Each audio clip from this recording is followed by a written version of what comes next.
department with the double invisible warrior from the Kaiser. I like the idea of it. Here's something I see in the VP lineup that is a cause of concern for me against Nongshim, right? If they don't get that initial goal lead, meaning they don't win those advantages at the side lanes, you can't really take out Siri, right? Even if you land the Truth Mantra, that's not enough damage. He will be able to get his Dragon Form off, right? The Infinite Vastness. And then the fight kind of goes a little bit awkward for you because the Ambrosa and Kaiser are just going to dive the heck out of your backline. Which is true, right? And especially when you look at it from this viewpoint, there's also the tank build that the Lone can actually venture into, which makes him an even much more difficult target to actually tear down. So for this game one between Nongshim, RedForce, and Virtus Pro, it's a really different scenario for both of these teams' win condition coming in towards this game one. Yep. I mean, we talk about it. There's only one place to be, and that's first place. But there's only one stage that brings together the greatest players on Earth, and that is the Esports World Cup. Rise above, scan the QR code, and get your tickets now. I'm scanning my one right now because I want to book a premiere slot to watch some of these teams play in EWC. But that's a story all the way in towards August here. For now, we do see a bit of a lane swap being committed by the side of Nongshim RedForce, swapping Siri and Namu towards the clash lane to suppress 90 here. It's a smart approach, right? They're making sure that Siri doesn't play into the T-Gold channel matchup. But I think they did get the steal, right, onto the camp for the side of Nongshim. Forgive me if I'm wrong, I think they did, because I wasn't focusing. That's on my bad. Okay, no, it was secured by Hailang apparently, because he does have a slight EXP lead against Illusion here. Ooh, and with so that's that being said, that's a good pickup here coming in for the side of VP's Hailang here, but take a look at Rock here though, coming in towards the clash lane here. It's a 3v2. I don't think they get a first blood here, right? The biggest concern here is Nongshim have been slowed down. They have to take this space right, but in the mid lane, quite a bit of pressure has been put. And the rotations are very clear to VP. They know who and where they are on the map. Yeah, a lot of focus has been invested in towards these top side coming in for both of these teams here. Rock here just helping 90 get that smooth level 4, and then he will teleport to the mid lane to pick up some of these farms here. You can see mid lane is the main lane for most of the actions coming in for this game. But top side, I think something's happening in top side. And they don't want to get the TP down. It's actually going to be Namu going over first, right? I think that's a good idea. You want to make sure that your roam is safe at this point. Namu is going to be the lifeline for Siri. He's already 4, so he does have access into his Infinite Vastness. Yep, an Infinite Vastness ready long is not the easiest target to actually take down unless we do see like a double knockup combo coming in from 90 and Hailang to perfectly stun lock Siri. Then that could be a big issue coming in for the side of Nongshim RedForce farm lane here. Hailang playing a bit of a annoying mosquito, trying to steal away the Crimson Golem. Doesn't get it, but still gets a lot of information on the whereabouts coming in from the Nongshim jungler. Yeah, a lot cleaner this game, right? A lot more calculative as well. They're freezing the lanes, trying to make sure that they get the last hit to maximize the goal growth, right? And the thing here is, I feel like Hailang, okay, he's going to start with a nice knockup. Can they get the finish? No, they can't. This is Ratel. He does have the Undying. So they do force it out here. He has no more ultimate to work with. VP has a good chance to really get a big win if they start a good fight at the right moment now. But so far, in terms of the goal lead here, we can see that in terms of laning phase prowess, Ratel has been on the short end here due to the lane swap that they have initiated in the early game here. So that's going to be a bit of a tough one, especially when you're playing Ying, a hero that needs a lot of gold scaling in towards the late game. He does have the potential to be able to gain that EXP back, but there's also a risk, right? Rock is around, waiting for the chance. Ratel has no ulti. This could be a big moment for the side of VP. He needs to be careful. This river is definitely somewhere that he does not want to be venturing into. And 90 already accomplishing his first item of the game, the Blazing Cape here. That's the beauty of this Season 13 and Season 14 HOK, where itemization for Clash laners that is either a fighter or a assassin, you can venture into the Blazing Cape, which is one of the best tank items currently in the game. Yeah, because you get both magic and physical defense as well, Correct, right? yeah. That's going to be very important.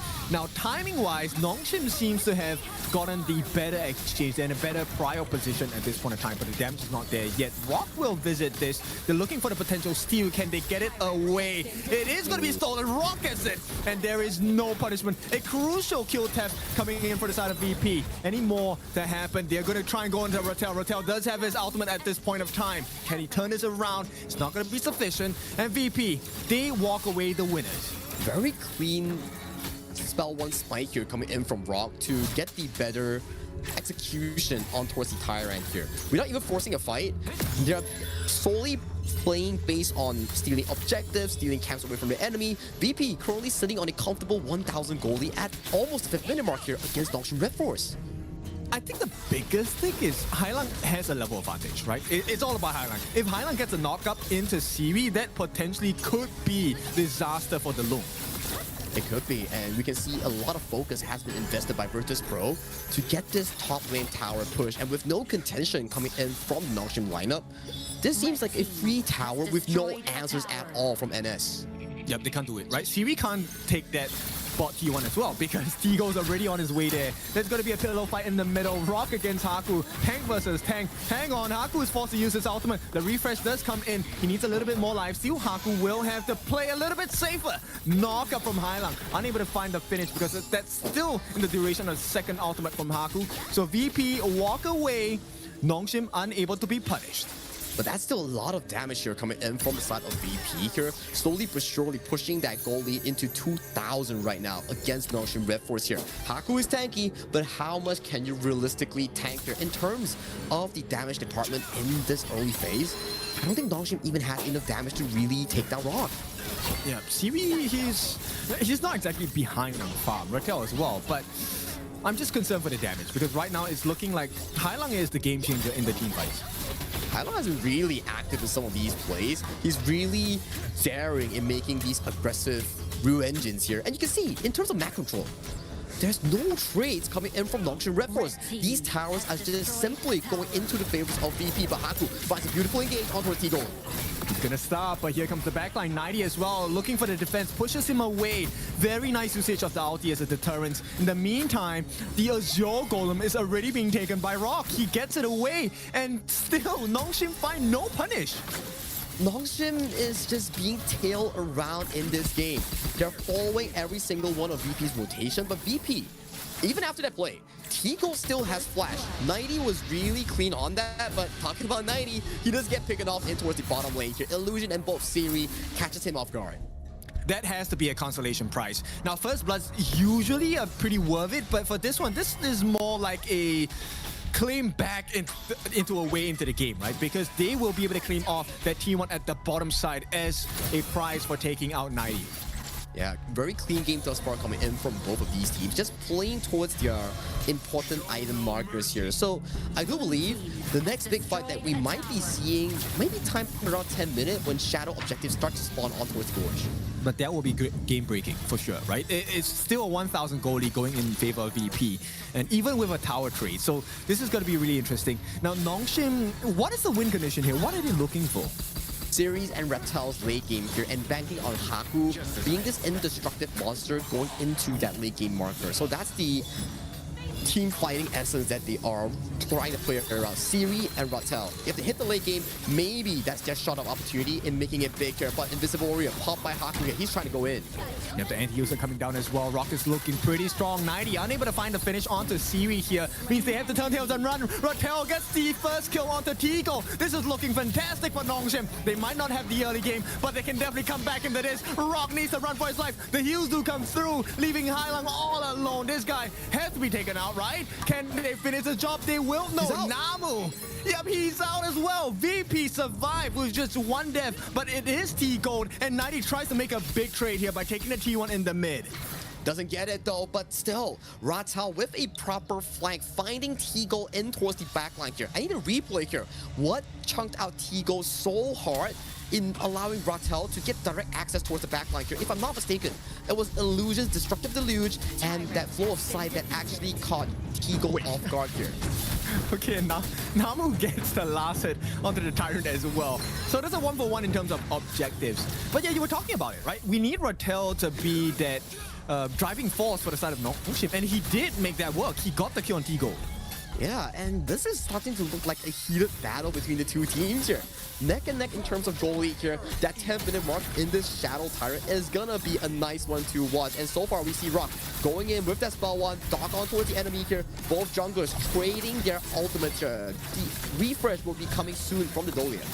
Yeah, I think they hold off on it for the time being because they have to deal with the minion wave pressure. I don't think this is a good time for a fight unless they get a beautiful knockup from Hailang. He's not going to be greedy here because 90 is not in the fight as well. They need his truth mantra to be able to be at full strength. When we look at top tier games, right, Clash laners make such a big impact because they have the necessary tools to cut in towards the backline here. So my focus will definitely be eyeing on towards 90 and Rattel in how they take advantages in these team fights here. Rock once again going in, fighting between 5 members. Yeah, beautiful work. That's a finish onto Rock as well. This came down because Haku actually bought his first core item, and that's going to be the Frigid Charge. With the Frigid Charge freeze, they got that down onto Rock, and that was a huge kill as well. VP now needs to find a way to stop this take onto the Tyrant. Shadow Tyrant, by the way. At the meantime, Rattel pops the ultimate. He gets T-Gold once again. And Nongshim, they're looking so strong right now. They get the Shadow Tyrant as well.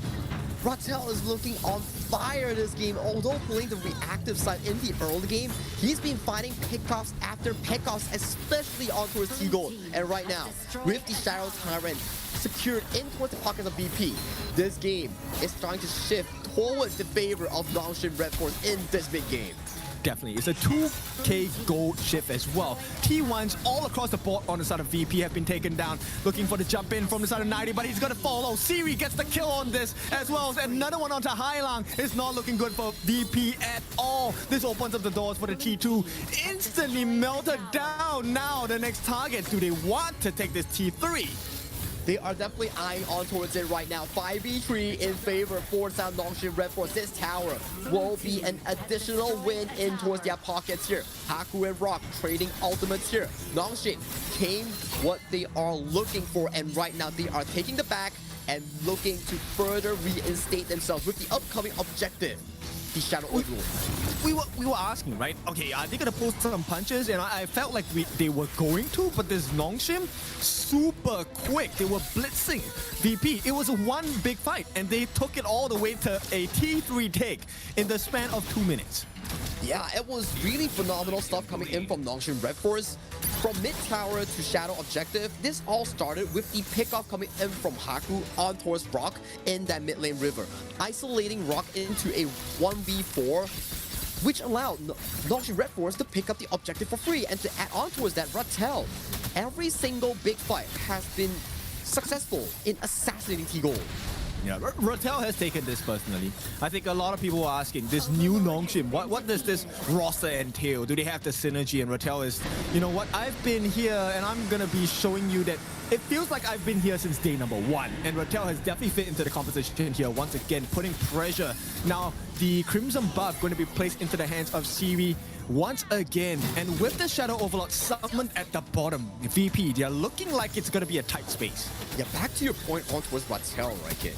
I feel like Rattel, comparing his performance in KIS and comparing it now in this game, he has improved so much. But it's too early to glaze. I need to see his entire performance in this best of 5. But right now, Overlords marching in towards the base of Virtus Pro. They have no answers. The turrets are just getting chunked down consistently in this bottom tier tree. Yeah, the Heaven and Earth form already activated for the side of Rock. This is great news for Nongshim, right? Means they can get a successful CC down if they time it right. So Nongshim, they've taken a T3 at the bottom. The mid wave is flying in as well. Could this be a complete clean of the base? It will be. VP now under pressure. Rock looking a little scary. And we'll have to find out what is the call. When do they pull the trigger? I feel like they're looking at it. Rock goes in for the 3-man stun. Nice knockup from the side of Hailang as well. Can they finish the job? It's looking like they will get the kill onto Illusion, but that's just the maze. They need more. They need Siri. Can they burn him down? It's not going to be enough. Siri turns it around. It's going to be the last two members on the side of VP. Crystal under damage as well, and Nongshim blitz the heck out of VP. They take game number 1. Out of a shaky early game.